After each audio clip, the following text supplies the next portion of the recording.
Unang linggo na ng rest day natin para sa buwan ng September. Oras na naman ng pamumulot ng barya.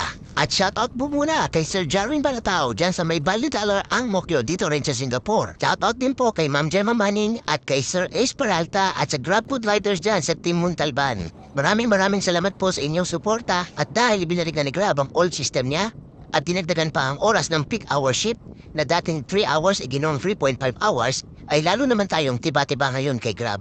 Dalawang shift na lang pala nakukuha ko sa maghapon, 10:30 to 2 p.m. at 4:30 to 8 p.m. Meron nga pala isang problema, ang old system ni Grab. Meron kasing time na hindi kanya papatargetin o hindi kanya bibigyan ng maraming order. Minsan pa nga, isang order na lang yung hinihintay mo, hindi pa niya ibibigay. Yung parang inaasar ka niya hanggang sa mabwisit ka talaga. Pero okay lang, kasi pababawiin ka naman niya sa susunod na araw. Umabot na pala sa 50 orders ang nakuha natin ngayong Thursday na nagkakalaga ng $241.80. So, pagdating ng Friday,